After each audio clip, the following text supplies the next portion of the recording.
Sederhananya begini, kupu-kupu itu rezeki. Kupu-kupu itu ibarat uang, ibarat dunia, ibarat harta, ibarat kesehatan yang kita mau kejar. Cara nyari rezekinya gimana caranya? Karena itu kupu-kupu, maka yang kita lakukan adalah kita ambil jaring, kemudian kita tangkap itu kupu-kupu. Yang kita pelajari pun setiap hari di kuliahan, anak-anak didik kita, anak-anak kita semua dididik untuk pertama bisa punya jaring, kedua bisa cekatan dan gesit dalam menangkap kupu-kupu. Itu yang dari dulu diajari ke anak-anak kita. Sekarang ini model pembelajaran kita sekarang seperti itu, ngejar kupu-kupu. Kenapa? Kupu-kupu itu proyek, uang, harta, hal yang enak-enak segala macam itu dicarinya dengan cara seperti itu. Akhirnya apa yang terjadi? Semuanya ngejar kupu-kupu. Pas ditangkap, dimasukin dalam sangkar, senang. Kemudian besoknya lebih terampil lagi.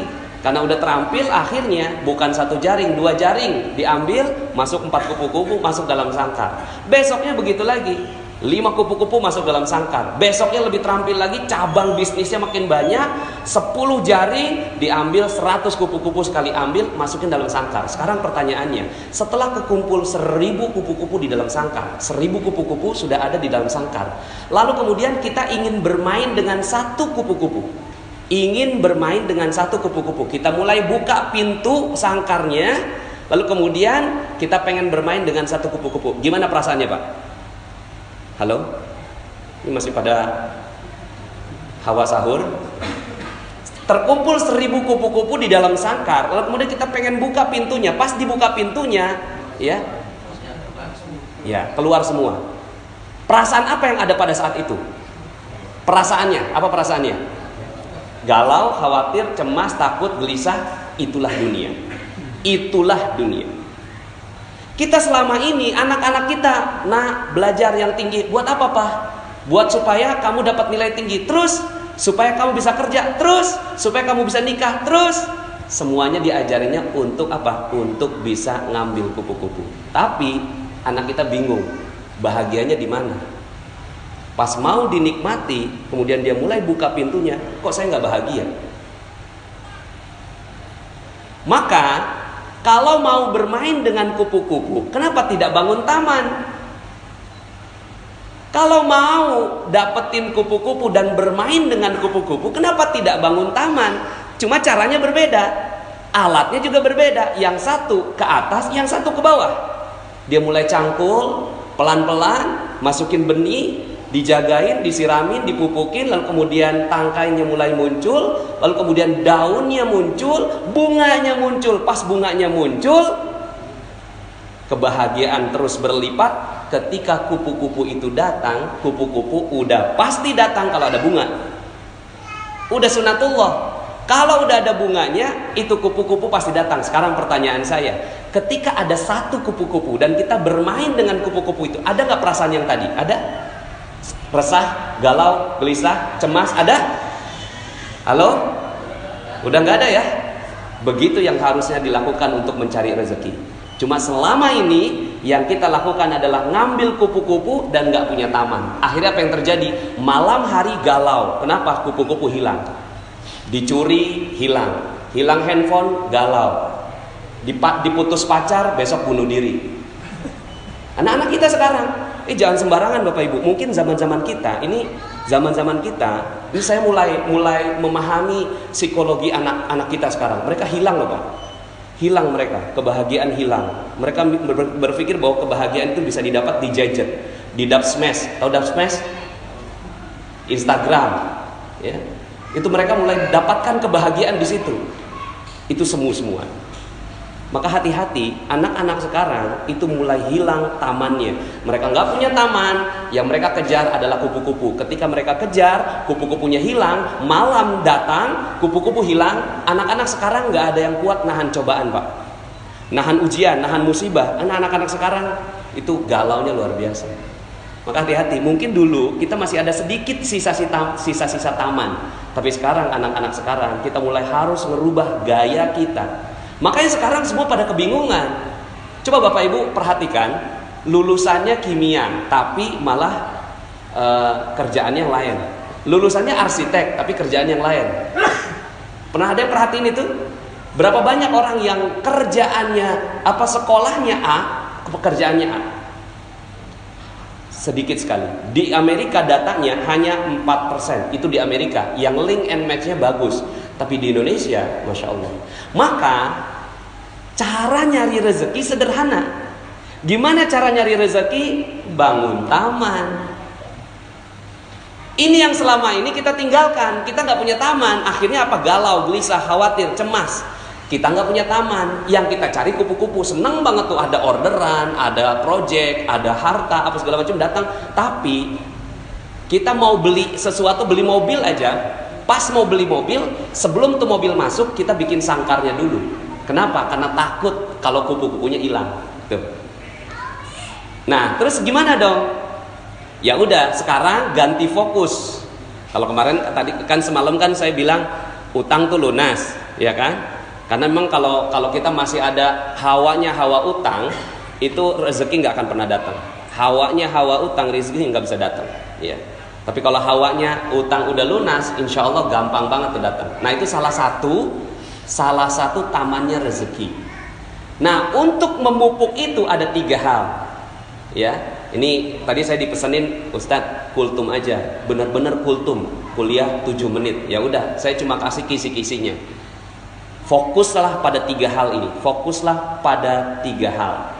Pertama, pikiran yang positif. Pikiran yang positif bahwa segala sesuatu bagus, segala sesuatu indah, husnuzon billah. Ini adalah taman yang paling indah. Taman yang paling indah adalah husnuzon billah. Husnuzon billah itu apa? Pokoknya semuanya positif dah. Masuk rumah sakit positif, ya kan? Bangkrut positif, ya. Jalanan kemarin macet apa penuh? Nah, penuh. Udah nggak ada jalanan macet di Jakarta ya. Nah, ini namanya positive thinking. Ajarin anak-anak kita ini tentang husnuzon billah. Kalau anak-anak kita berhasil mendapatkan ini, maka ini adalah sebuah kebahagiaan yang luar biasa. Yang perlu dicari ini positive thinking. Positive thinking. Yang kedua, ketenangan jiwa. Ini yang perlu dikejar.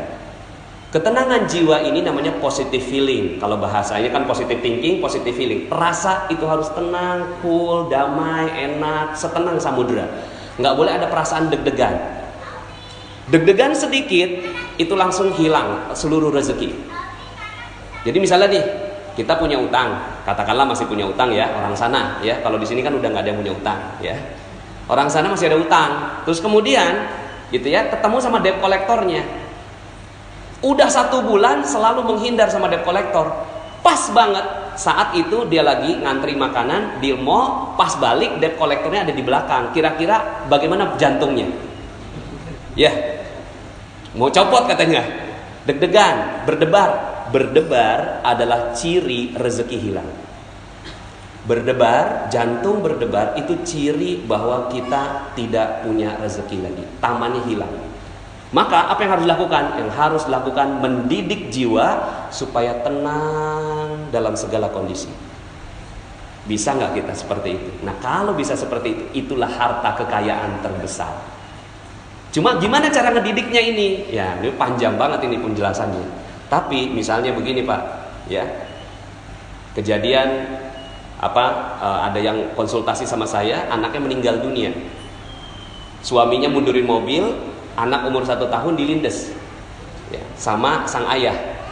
Yang lebih tragis kakaknya ngelihat dengan mata kepala sendiri ini adiknya dilindes sama ayahnya sendiri dan sakratul maut mati saat itu juga. Sang istri keluar lagi masak, pas ngeliat gitu kan, menggelepar-gelepar gitu, digedor-gedor pintu jendelanya, terus kemudian turun sang ayah berempat ngeliat dengan mata kepala sendiri tuh anak meninggal dunia dengan hancur badannya. Sekarang pertanyaan saya, bisa nggak saat itu jantungnya tidak berdebar? Alhamdulillah. Itu yang harus dikejar. Kalau itu bisa, alhamdulillah nih ibu, alhamdulillah dia mau ngikut saya ajarin pelan-pelan sampai akhirnya tuh ibu mengatakan, siap Ustadz, alhamdulillah, terima kasih. Udah, selesai. Dan ternyata itu adalah kunci rezeki buat sang ibu. Lah kita berapa banyak kita melakukan kesalahan rezeki. Kita deg-degan. Tanggal 25 gaji udah mulai habis, order belum nyampe, gimana perasaannya? Ya. Terus kemudian dagangan belum laku, gimana perasaannya? Padahal itu semua rezeki akan hilang. Nah, kejar nih ini.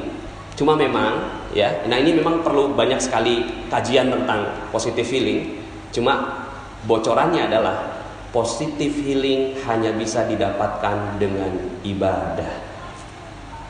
Positive feeling hanya bisa didapatkan dengan ibadah. Kalau positive thinking masih bisa sendiri. Positive thinking nih, bagus itu, oke, alhamdulillah, gitu ya, masih bisa. Tapi kalau positive feeling udah nggak bisa lagi dengan upaya sendiri, dia harus butuh bantuan Allah Subhanahu Wa Taala. Maka di titik itulah ibadah berkumpul seperti ini mahal harganya. Ini kumpul begini Pak, ini mahal sekali. Kalau orang tahu betul yang namanya rezeki, oh itu dikejar yang kayak gini. Ada orang kumpulan apa? Duduk tenang, damai. Kenapa? Ada malaikat di sini. Malaikat itulah yang bikin ketenangan hati. Makanya Allah katakan, ala bidzikrillahi tatmainnul qulub. Ingatlah hanya dengan mengingat Allah maka hati bisa positive feeling. Nah. Cuma selama ini ya kita nggak kejar ini, coba sekarang kejar. Aduh, yang saya mau kejar adalah positive feeling, ketenangan jiwa. Karena itulah kekayaan sebenarnya. Kekayaan sebenarnya bukan harta, bukan mobil, bukan rumah, bukan yang lain. Tapi ketenangan jiwa adalah kekayaan sebenarnya. Ya, dikatakan oleh Rasulullah SAW, laisal ghina an kasratil arad, walakinnal ghina ghinan nafs. Bukan kekayaan kamu punya banyak harta, tapi kekayaan adalah tenangnya jiwa. Di penjara senang, ditangkap senang, ya, bahagia, semuanya tenang, cool, mau digantung aja senyum. Tuh, kalau kita mampu seperti itu, maka itulah kekayaan sebenarnya. Cuma selama ini kita nggak kejar, yang kita kejar cuma duit aja. Di mana ngejarnya? Lailatul Qadar adalah malam kemuliaan, tempat di mana Allah turunkan ketenangan jiwa. Kalau itu didapat, tenang sekali. Nah yang ketiga lebih dalam. Ini aja udah bagus, masya Allah. Positive thinking, positive feeling. Yang terakhir positive motivation. Positive motivation, motivasinya semua positif, semuanya positif. Ya, bahwa motivasinya bukan untuk mencari uang, motivasinya untuk membahagiakan orang lain. Nah ini panjang sekali kajiannya. Ya, mudah-mudahan dalam kesempatan yang lain. Ini pokoknya cirinya 3 aja. Kejar ini. Nggak penting tuh jurusan. Nggak penting tuh kuliah, nggak penting tuh sekolah, bener, nggak penting. Kalau sekolah nggak ngajarin 3 hal ini, berarti sekolah itu nggak penting. Makanya sekarang ini muncul adanya gerakan anti sekolah. Kenapa? Karena di sekolahan anak-anak berantem juga, ya. Tapi bukan berarti bahwa saya anti sekolah, tidak. Kalau di sekolahan ini mengajarkan 3 hal ini, maka sekolah itu perlu dikejar. Tapi kalau sekolahan ini nggak ada yang kayak gini, nggak ada 3 hal ini, yang diajarin cuma matematik, fisika, kimia, biologi, arsitektur, ya, kemudian astronomi, itu dia berarti ngajarin kupu-kupu. Tapi kalau dia ngajarin taman, dia ngajarin 3 hal ini, sehingga anak ada apapun dia senang, bahagia. Anak ada apapun dia tenang. Ada azan, dia langsung lari ngejar tuh azan. Kenapa? Di situ ada ketenangan jiwaku, Pak. Di situ ada ketenangan jiwaku, Mah. Maka aku akan kejar itu. Kalau ada sekolah yang ngajarin kayak gini, kejar itu sekolah. Karena itulah sebenar-benarnya kekayaan. Demikian, mohon maaf atas segala kekurangan. Kita balik semuanya logika rezeki kita supaya kita betul-betul dapetin rezeki yang insya Allah barokah. Terima kasih. Subhanakallahumma bihamdika asyhadu an la ilaha illa anta astaghfiruka wa atubu ilaik. Assalamualaikum warahmatullahi wabarakatuh.